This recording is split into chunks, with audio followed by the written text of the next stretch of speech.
नमस्कार दोस्तों, मैं रोहित सर आप सभी का स्वागत करता हूं आपके अपने YouTube चैनल सिलेक्शन चॉइस पर। तो जैसा कि हमने अपनी पिछली क्लास में देखा था कि हमने वृद्धि और विकास शुरू किया था, तो हमें उसी में देखना है, वृद्धि और विकास के बारे में थोड़ा समझेंगे और जो उसके फिर डेफिनेशन कुछ है एक दो चार वो देखते हैं और वृद्धि और विकास को आज खत्म करते हैं। तो समय ज्यादा नहीं लेंगे, डायरेक्ट बात करते हैं वृद्धि और विकास की। देखो, वृद्धि और विकास होता क्या है, पहले हम ये देखें वृद्धि क्या है और विकास क्या है। तो वृद्धि, हम सीधी सी बात करें तो वृद्धि स्ट्रक्चर में जो चेंजमेंट होता है ना किसी भी, ठीक है, जो संरचना में जो बदलाव होते हैं, जो परिवर्तन होते हैं, वो वृद्धि कहलाते हैं। संरचना से मतलब किसी की हाइट हो, शेप हो, वेट हो किसी का, तो ये सब चीजें संरचना में आती हैं, ठीक है ना। जो हम किसी व्यक्ति को देखते हैं, तो हम जब किसी व्यक्ति को देखते हैं तो हम सबसे पहले उसको क्या देखते हैं, उसका शरीर देखते हैं। तो जो हम स्पष्ट रूप से देख सकते हैं जिसको, वो क्या कहलाती है, वो वृद्धि कहलाती है, ठीक है ना। ये क्या है, ये ग्रोथ है। और जबकि हम विकास की बात करें, विकास क्या है, छोटे शब्दों में समझने की कोशिश करते हैं। विकास, जब कोई बच्चा बड़ा होता है तो सिर्फ वो शारीरिक रूप से उसका विकास नहीं होता है, उसका मानसिक रूप से विकास होता है, संवेगात्मक रूप से विकास होता है, मनोदैहिक रूप से तो विकास होता ही होता है, इमोशनली डेवलपमेंट भी होता है, मेंटली डेवलपमेंट होता है। तो विकास क्या है कि वो संपूर्ण रूप, यानी वो संपूर्ण उसके जो फंक्शंस हैं, चाहे वो मेंटली हो, फिजिकली हो, इमोशनली हो,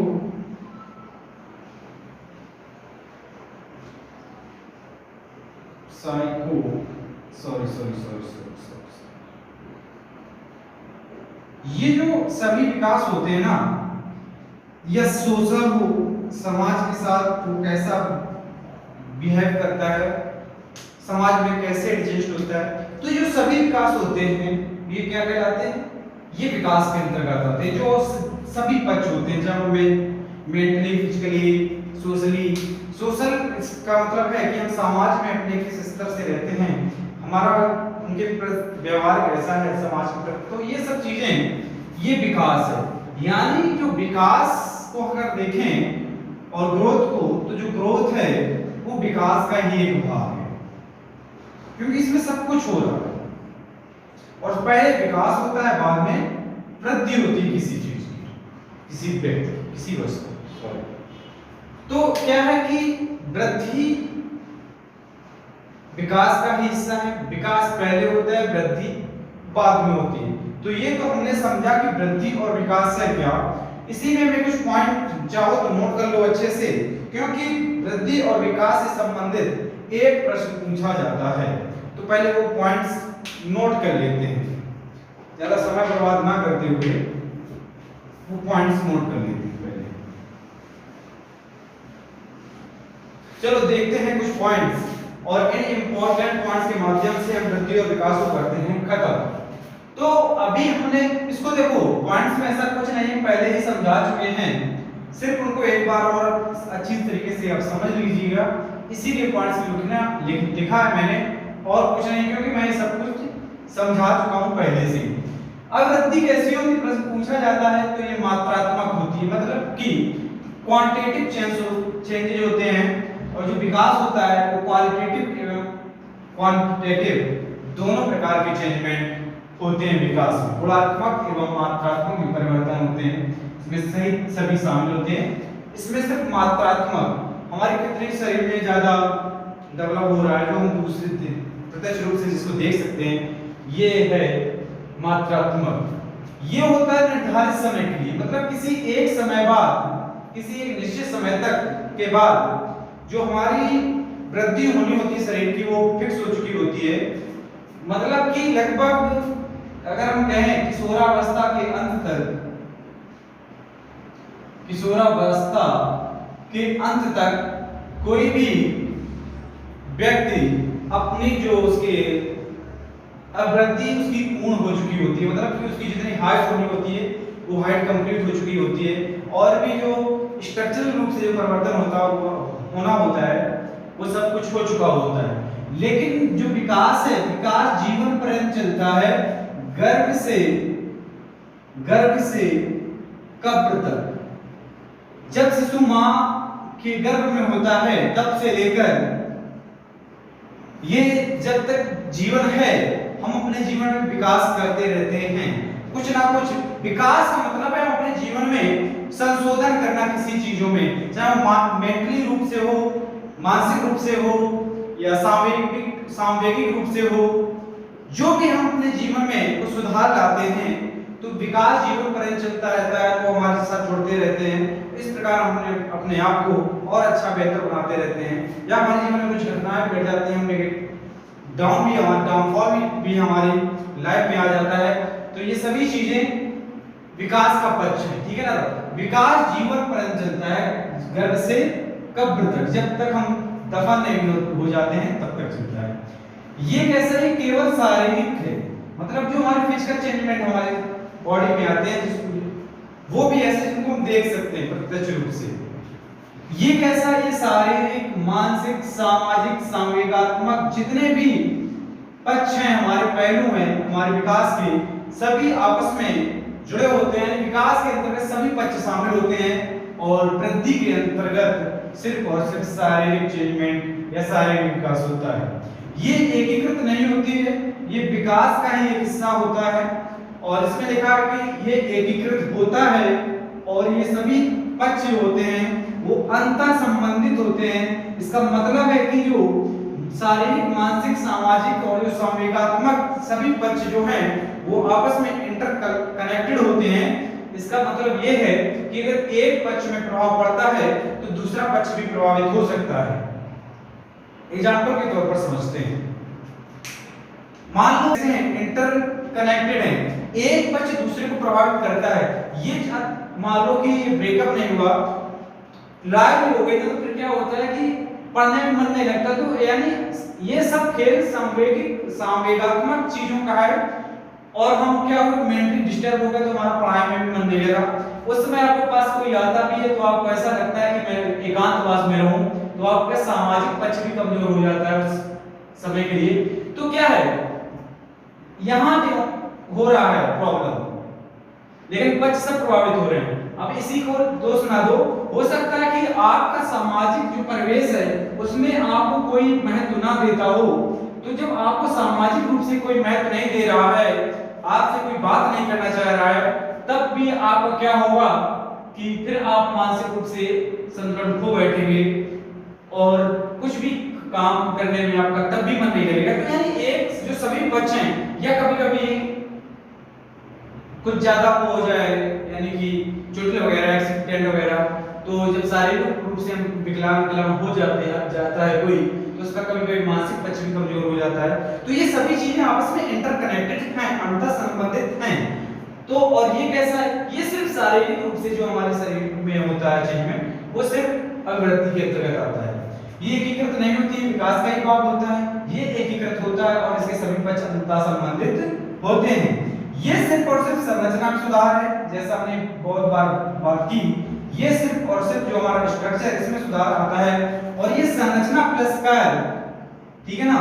चलो अच्छी बात है कि तुम्हारी बॉडी देखने में बहुत अच्छी है, हल्के लग रहे हो, लेकिन हुआ क्या कि पाया कि आप दौड़ तो नहीं पाते हो 10 किलोमीटर या 5 किलोमीटर ही, ठीक है ना।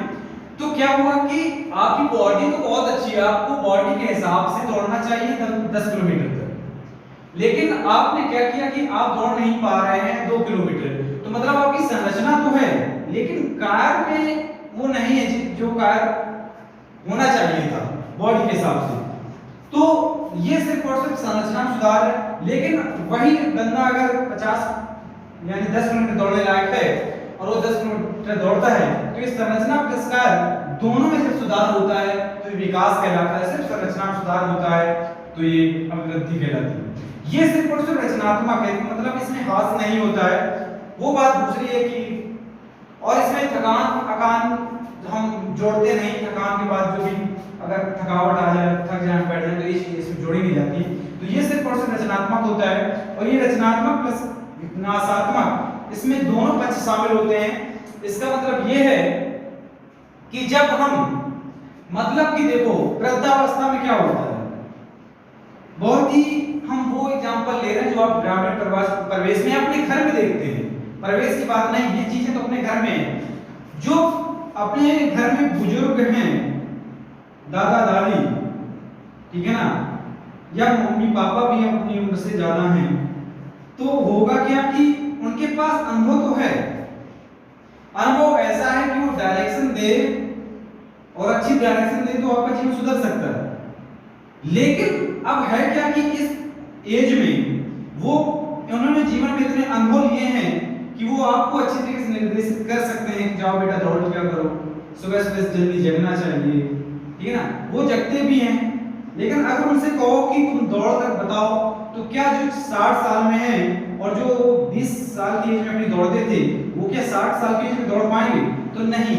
तो इसमें क्या है कि यहाँ रचना तो हुई, वो मैच्योर तो 20-25 साल की एज में हो ही गए थे, लेकिन उनके जीवन में इतने अनुभव आ गए कि इस समय उनको रचना की कोई कमी नहीं। लेकिन यहाँ उनका हास भी हो गए, फंक्शन में उन्होंने काम करना, यानी फंक्शन उनका कम हो गया। वो जो 20 साल की एज में दौड़ सकते थे, वो 60 साल की एज में वो काम नहीं कर सकते। 20 साल की एज में अगर 10 किलो वजन उठा लेते थे, तो मान लो 60 साल की उम्र में वो 10 किलो नहीं उठा सकते हैं।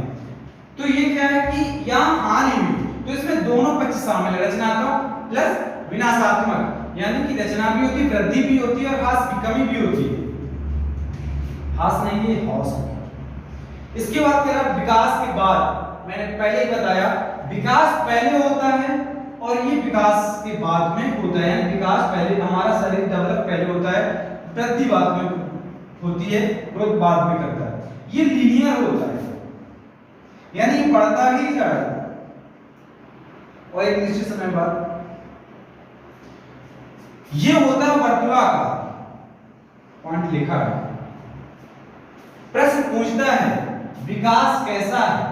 तो विकास वर्तुलाकार है, विकास गुणात्मक मात्रात्मक है, विकास जीवन पर्यंत चलता है, गर्भ से गर्भ तक चलता है।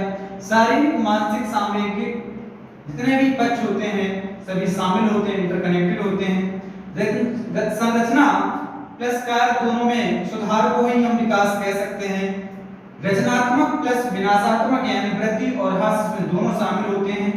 विकास पहले होता है, अभिवृद्धि बाद में होती है। ये वर्तुलाकार मतलब ये है, मतलब कि कभी तो हमने पकड़ी प्रोग्रेस, बाद में डाउनफॉल भी हो जाता है, फिर प्रोग्रेस पे डाउन। तो ये जीवन के पक्ष हैं, ये चलते रहते हैं।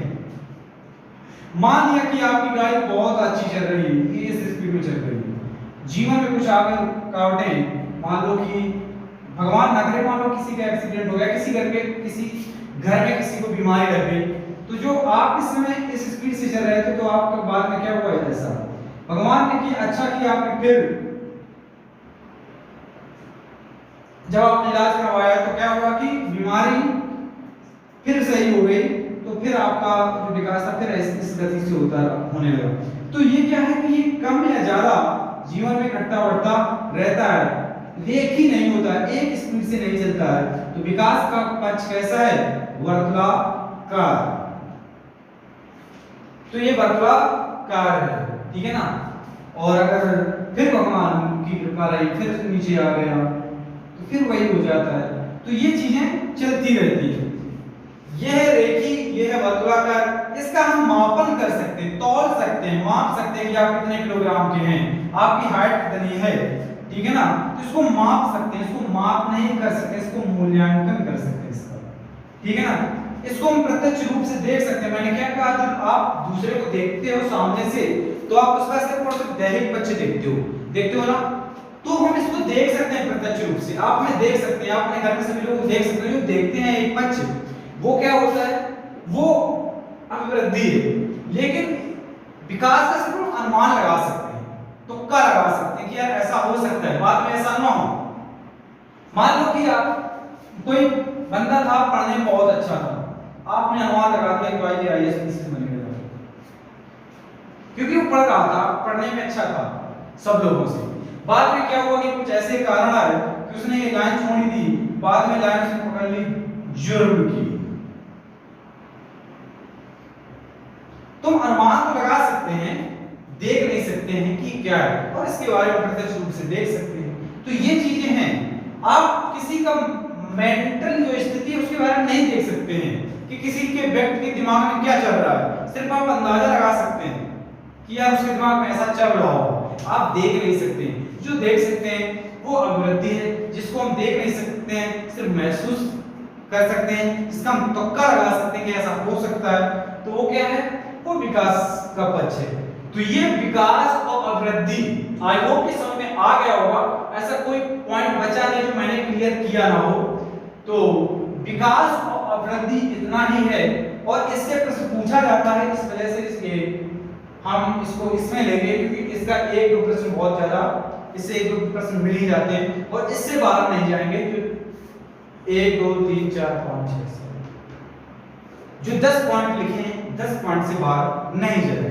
विकास और इसी से पूछ लेता है, यही प्रश्न आ जाते हैं, इसी से प्रश्न बन जाते हैं, ठीक है ना। तो एक ये पक्ष हो गया। अब देखते हैं कुछ एक दो डेफिनेशंस हैं कुछ मनोवैज्ञानिकों की, उनको देखते हैं, और कुछ एक दो पॉइंट्स हैं, और इसके बाद देखते हैं थोड़ा और आगे बस भाई रब कर देते हैं। चलो देखते हैं कुछ पॉइंट, ठीक है ना। इसमें कुछ पॉइंट हैं तो इनको भी देख लेते हैं। पहला पॉइंट है मुनरो के अनुसार, मुनरो ने कहा है कि विकास इंपॉर्टेंट है, क्योंकि इन्होंने कहा है कि जो विकास होता है वो भ्रूण अवस्था से सिर्फ प्रौढ़ अवस्था तक जो परिवर्तन होते हैं किसी शिशु, किसी बच्चा के जीवन में, सिर्फ इन्होंने सिर्फ उन्हीं परिवर्तनों को शामिल किया है। इनके अनुसार विकास वो है, यानी वो परिवर्तन है जो किसी बालक में या किसी बच्चे में भ्रूण अवस्था से लेकर प्रौढ़ावस्था के बीच में घटित होते हैं। तो ये किसने कहा है, मुनरो ने। और वैसे विकास चलता है कहां तक, भ्रूण से लेकर या गर्भ से लेकर कब तक। लेकिन इनके अनुसार विकास परिवर्तनों की वह श्रृंखला है जो भ्रूण अवस्था से लेकर प्रौढ़ावस्था के मध्य में घटित होती है। तो ये भाई इन्होंने मन का था, इन्होंने कह दिया सब, ठीक है ना, मुनरो है। इसके बाद आते हैं फ्रैंक महोदय, इन्होंने विकास की नहीं, इन्होंने अभिवृद्धि की बात की कि अभिवृद्धि है क्या। उन्होंने कहा जो हमारी सेल्स होती है, जो कोशिकाएं होती हैं, ठीक है ना, जो सेल्स में वृद्धि होती है वही क्या है, वही अभिवृद्धि है, वही ग्रोथ है।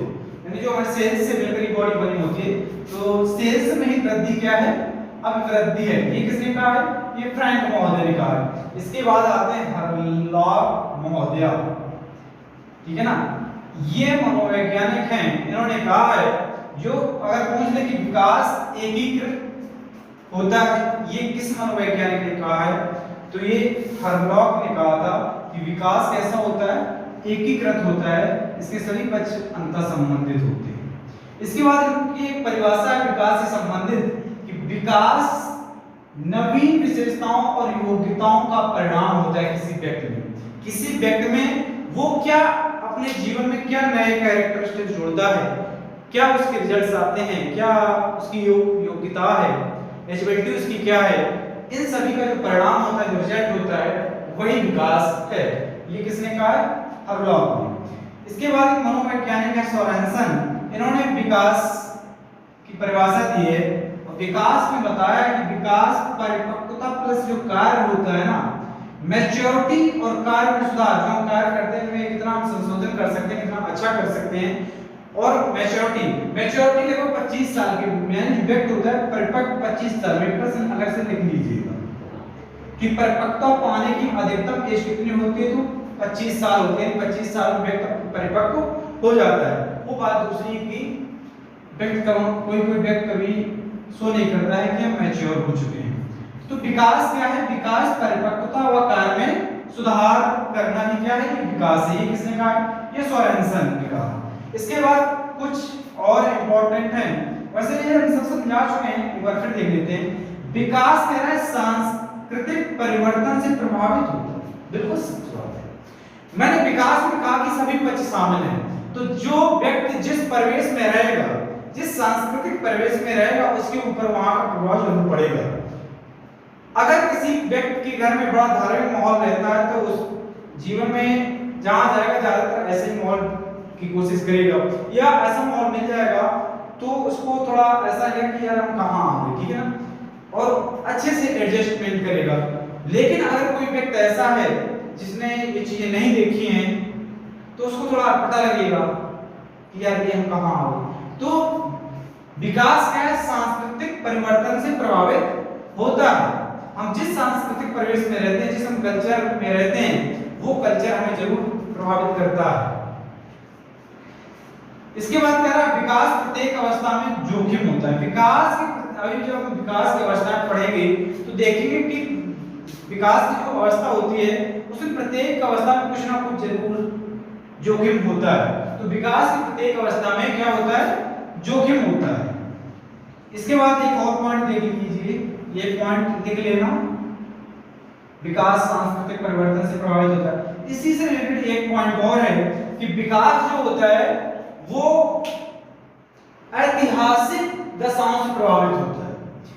ऐतिहासिक दशाओं को अगर हम समझें तो ऐसे समझते हैं कि जो बच्चा आजादी से पहले पैदा हुआ होगा 1930 में, 1920 में, 1857 में, और जो बच्चा आज पैदा होता है, तो दोनों में, आजाद भारत में जो पैदा होता है, दोनों में अंतर है उसके विकास में, है ना। कहते नहीं है कि मुफ्त की मिली आजादी को लोग कहां ज्यादा वैल्यू देते हैं। तो जो बच्चा 1857 या 1947 से जो पहले पैदा हुआ है, या जो बाबर के जमाने में पैदा हुआ था और जो अकबर के जमाने में पैदा हुआ, तो ये क्या है कि सांस्कृतिक परिवेश यानी जो ऐतिहासिक दशाएं प्रभावित करती हैं बालक के विकास को। जो 1903 में 4 में पैदा हुआ था, उसका जो मतलब था वो देश था कि हम कैसे अंग्रेजों से इस देश को आजाद कराएं। और आज जो बच्चा पैदा होता है उसके दिमाग में ये चीज नहीं आती क्योंकि अब हम गुलाम नहीं रहे। तो विकास ऐतिहासिक घटनाओं से भी प्रभावित होता है। समझने का सबसे अच्छा तरीका यही है, एक ऐसे देश में पैदा होना जहां की लगातार लड़ाइयां होती रहती हों, और एक ऐसे देश में पैदा होना कि जहां बड़ा सुकून भरी जिंदगी हो। दोनों में अंतर होता है। तो दोनों का जो दोनों बच्चे हैं उनकी सोचने की थिंकिंग भी अलग होगी क्योंकि उन्होंने ये परिस्थितियां देखी नहीं है। अगर हम महात्मा गांधी, चंद्रशेखर भगत सिंह की बात करें और आज के लोगों की बात करें तो दोनों की सोच में बहुत अंतर है क्योंकि सबने अलग अलग जिंदगी जी, सबने अलग अलग परिवेश में जिंदगी जी। इस समय आजाद भारत में जो पैदा हुए लोग और जो आजादी से पहले पैदा हुए लोगों की सोच में बहुत बड़ा अंतर था। तो विकास ऐतिहासिक दशाओं से प्रभावित होता है, सोच अलग अलग होती है। जिस हम परिवेश में रहते हैं उसके प्रति कैसे है, जो जिस परिवेश में रहता है उसके ऊपर उस परिवेश का प्रभाव पड़ता है। तो ये विकास था। विकास क्या है कि विकास का प्रारंभिक जो विकास होता है ना, वो बार बार विकास से ज्यादा महत्वपूर्ण होता है। अगर हम शुरुआत में ही बच्चे को अच्छा सिखाएं, अच्छे परिवेश में रखें, तो बच्चा अच्छा विकास करेगा। वो बात दूसरी कि फिर भी लोग कोई गलत रास्ते में पकड़ जाते हैं, ऐसा घर में माहौल ना होने के बावजूद तो अपवाद है। लेकिन फिर भी अगर उसने गलती कर भी दी लेकिन फिर भी वो ऐसे परिवेश से जुड़ा रहेगा, ठीक है ना। तो विकास का जो प्रारंभिक विकास होता है, शुरुआती चरण में जो बच्चे का विकास होता है, अगर उसको हम कहते हैं ना शुरुआत में अगर हम नींव मजबूत कर दें तो बच्चा मजबूत हो जाएगा, ऐसा कहते हैं। तो ये इसीलिए कहा गया है कि जो हम अगर शुरुआत अगर बच्चे को मान लो कक्षा 10 तक क्लास 10th में आ गया, उसको टेबल नहीं आ रही है 20 तक, तो आप क्या समझते हो कि बाद में सीखेगा, वो शायद जिंदगी में नहीं सीख पाएगा। लेकिन अगर कक्षा आजकल मैं देखता हूँ बच्चों को कि एलकेजी यूकेजी फर्स्ट में आते आते उनको 10th तक तो वैसे टेबल आने लगती है ना। तो ये क्या है कि और कोई मान लो बच्चा क्लास 5 में पढ़ रहा है, उसको 5th तक टेबल नहीं आ रही, मैं छोटे बच्चे को लेकर समझा रहा हूँ, तो इन दोनों में अंतर है या नहीं है? अंतर है, स्पष्ट रूप से अंतर है, दोनों की बौद्धिक में अंतर है। ये जो 10 तक यानी यूकेजी में आकर जिसने 10th तक टेबल सीख ली है, अगर उसको 20 तक आप सिखाना चाहेंगे तो आप फर्स्ट तक आते हैं सिखा देंगे, वो बच्ची सीख जाएगा, बच्चा सीख जाएगा बड़े आराम से। लेकिन जो 5 में पढ़ रहा है क्लास 5 में, उसको 5 तक नहीं आ रहे, तो उसको 10 तक सिखाते सिखाते 5 से 8 हो सकता है, 6 में वो नहीं सीखेगा क्योंकि उसका लेवल आपने डाउन कर दिया, पहले ही चीजें ध्यान नहीं दी गई। तो विकास का जो प्रारंभिक चरण होता है ना, वो अति महत्वपूर्ण होता है, ज्यादा महत्वपूर्ण होता है बाद वाले विकास से। परवर्ती बाद में जो विकास होता है उससे ज्यादा महत्वपूर्ण होता है। तो ये विकास से संबंधित कुछ महत्वपूर्ण बिंदु थे और जो थे वो हमने लिख दिया है। अब हम देखेंगे विकास के कुछ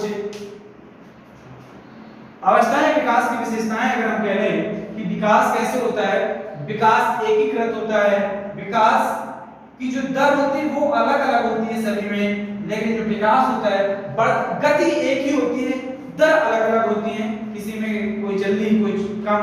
तो विकास की दर अलग अलग हो सकती है, लेकिन जो प्रतिमान होता है बढ़ने का तरीका, चाहे अमेरिका में पैदा हुआ बच्चा हो, चाहे इंडिया में पैदा हुआ हो या देश के किसी कोने में पैदा हुआ हो, वो शिशु से पहले बाल्यावस्था में ही जाएगा, डायरेक्ट जवान नहीं हो जाएगा, और जवान के बाद तुरंत बूढ़ा नहीं हो जाएगा, उसमें भी टाइम लगेगा। तो ये सभी चीजें क्या है, ये विकास सभी में समान तरीके से होता है, लेकिन दर अलग अलग होती है ये चीजें। तो अब हम थोड़ा देखते हैं विकास की जो विशेषताएं हैं इसके बारे में, या बाल विकास के कुछ जो सिद्धांत हैं उसके बारे में देखते हैं। चलो कुछ पॉइंट्स देख लेते हैं, यानी विकास का जो सिद्धांत है बाल विकास के, कुछ उनको देख लेते हैं और आज की क्लास को देते हैं विराम, फिर कल की क्लास में और अच्छी तरीके से समझते हैं। कह रहा है कि सतत विकास का सिद्धांत, यानी विकास निरंतर चलता है। सतत मींस होता है कंटिन्यू, ठीक है ना। सतत विकास का सिद्धांत मतलब है कि विकास जो होता है हमेशा चलता रहता है, यानी कि जीवन पर्यंत चलता है, लाइफ लॉन्ग प्रोसेस है, जीवन पर्यंत। विकास एक लाइफ लॉन्ग प्रोसेस है, ये जीवन भर चलता रहता है, कभी खत्म नहीं होता है। इसके बारे में हम बात कर चुके हैं, तो ज्यादा समय नहीं लेंगे। अंगों की गति में भिन्नता का सिद्धांत ये कहता है कि व्यक्ति के जो अंग हैं वो अलग अलग गति से वृद्धि करते हैं। पहले जो व्यक्ति का जो विकास होता है, पहले होता है इसका सिर का, फिर होता है धड़ का, फिर होता है पैरों का। तो क्या है, और सभी में अलग अलग गति से विकास होता है। तो ये हो गया अंगों की गति में भिन्नता का सिद्धांत।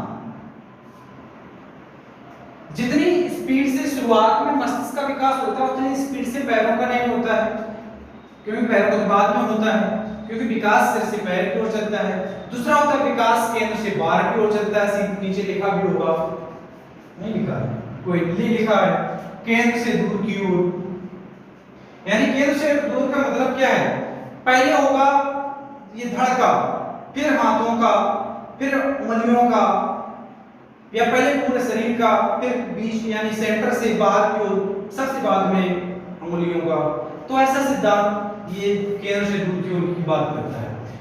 अभी ये अंगों की गति में भिन्नता, तो व्यक्ति के जो अंगों की गति होती है वो भिन्न भिन्न होती है, अलग अलग दर से वृद्धि करते हैं। अवस्थाओं में गति की भिन्नता, इसका मतलब क्या है, इसका मतलब ये है कि जब अवस्थाओं में डिवाइड करते हैं, शैशवावस्था, बाल्यावस्था, किशोरावस्था, प्रौढ़ावस्था, तो आपने देखा होगा विकास सबसे ज्यादा तेजी में किसमें होता है, शैशवावस्था में ना। सबसे ज्यादा तेज गति से विकास होता है शैशवावस्था में। इसके बाद बाल्यावस्था, फिर किशोरावस्था, ठीक है ना। तो इन तीनों में विकास सबसे ज्यादा तेजी गति से होता है, इसके बाद तो बहुत धीरे धीरे, लेकिन सबसे इनमें भी सबसे ज्यादा तेजी, चाहे वो शारीरिक मानसिक कैसे भी तरीके से विकास होता है, वो सबसे ज्यादा स्पीड में होता है शैशवावस्था में, फिर बाल्यावस्था और किशोरावस्था तक हम पूर्ण रूप से विकास की जो यानी मेंटल रूप से हम पूर्ण रूप से पूरा विकास हो चुका होता है। तो ये क्या है कि अवस्थाओं में हम देख रहे हैं कि शैशवावस्था में सबसे तेज और किशोरावस्था आधे विकास हो जाता है। इसके बाद जो हमारी यानी कि 20 साल के बाद 25 साल के बाद तक मैच्योरिटी के बाद तक विकास की वो गति नहीं रहती है जो शैशवावस्था में रहती है। इसीलिए कहा गया है जीवन के जो पहले चरण होते हैं उनमें अगर हम अच्छी तरीके से बालक को मजबूत कर दें तो मजबूत रहता है।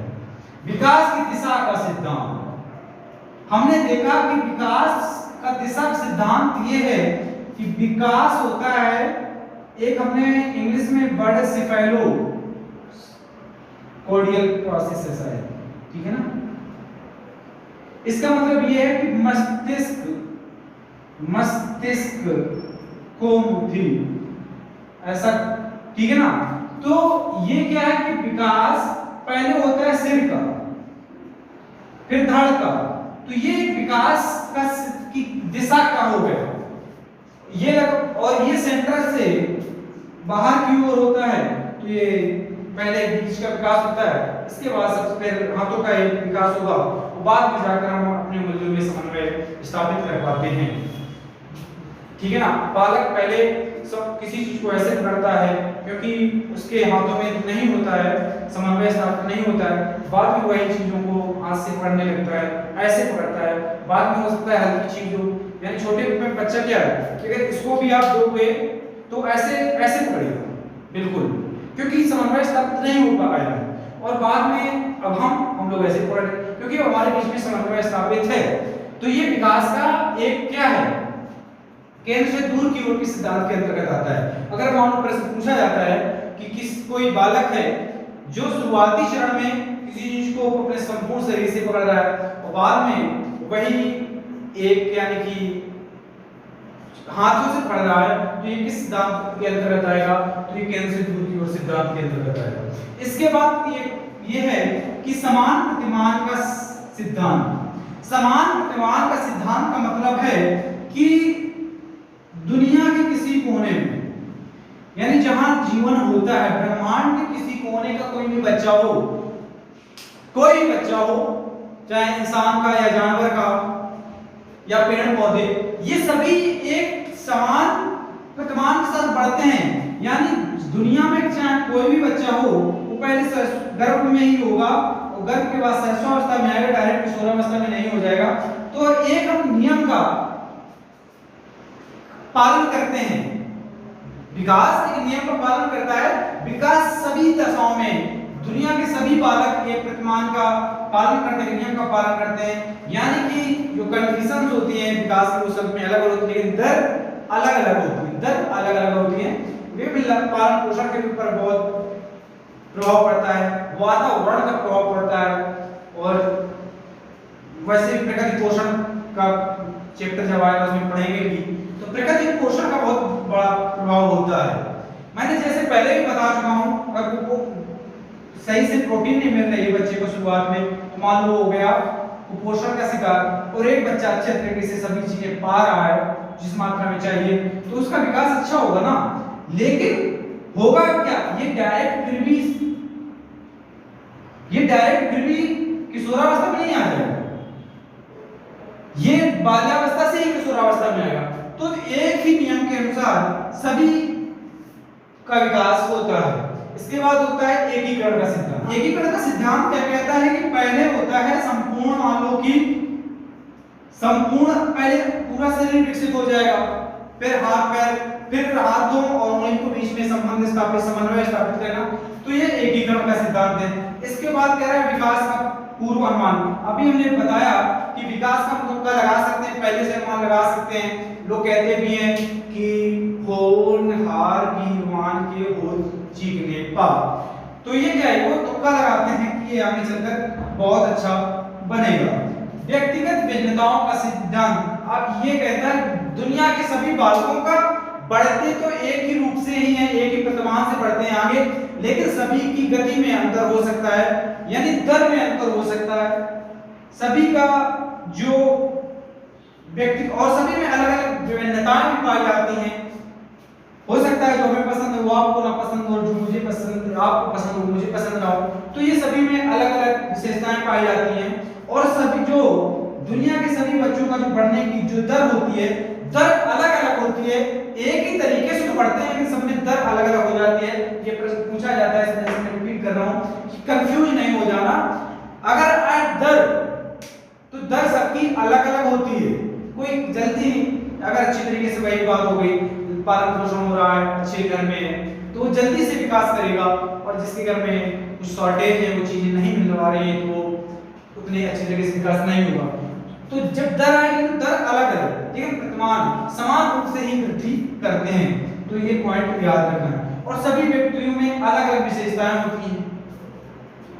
किसी को दौड़ना पसंद है, मुझे दौड़ना नहीं पसंद है। कि मुझे पढ़ाना पसंद है, किसी को पढ़ाना नहीं पसंद है। किसी को पढ़ना नहीं पसंद है, मुझे पढ़ना पसंद है।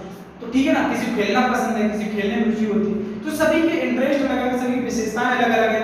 हो सकता है आप दोनों हाथों से लिख लेते हो, हम नहीं लिख पाते हैं, जैसे कि लाल बहादुर शास्त्री दोनों हाथों से लिख लेते हैं। तो ये सभी की विशेषताएं हैं, सभी की अलग अलग हैं। दुनिया के सभी लोग अलग अलग विशेषताएं होती हैं।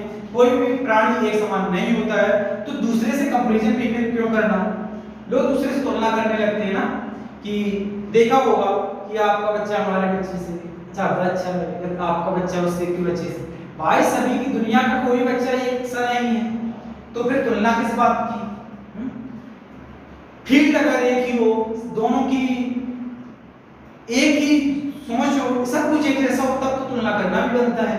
ऐसे तुलना भी नहीं करनी चाहिए किसी की इस हिसाब से, क्योंकि दुनिया के दो लोग एक समान नहीं हो सकते हैं, भिन्न भिन्न होते हैं। ठीक है ना? तो बस आज हम रखते हैं यहीं तक। और आज हमने देखा बाल विकास के जो वृद्धि और विकास था, और विकास के कुछ सिद्धांत। इसके बाद हम मिलेंगे नेक्स्ट क्लास में। लेकिन आप लोगों से गुजारिश है कि आप लोग अगर चैनल में नए आए हैं तो चैनल को जरूर सब्सक्राइब कर लें। और विश्वास करिए, हम कोशिश कर रहे हैं। ये बीच में कभी कभी गैप हो जाता है, कोई तबीयत डाउन हो जाती है, पता नहीं क्या चल रहा है, मौसम कुछ ऐसा है। तो मैं कोशिश करूंगा कि वीडियो तो आ रही है, डेली आ रही है। ये वीडियो जो थी ये ट्यूसडे वाली थी, सॉरी वेडनेसडे वाली थी। तो शूट तो किया था, लेकिन बाद में किसी कारण से उसमें वॉइस नहीं आई, तो आज दोबारा। और ये अब आज आ रही है आपके सामने। तो बस साथ दीजिए, और चैनल पे नया है तो सब चैनल को सब्सक्राइब कीजिए। वीडियो पसंद आ रही तो शेयर कीजिए। जो भी TET C TET super TET REET सभी एग्जाम की तैयारी कर रहा है, आप उनको जोड़िए, क्योंकि हम रीट की आज से ही क्लास शुरू हो रही है। और हमने कहा था कि हम 20 प्रश्नों की सीरीज लेकर आएंगे, तो आज से ही इसको भी शुरू करते हैं। तो बस बने रहिए हमारे साथ। धन्यवाद।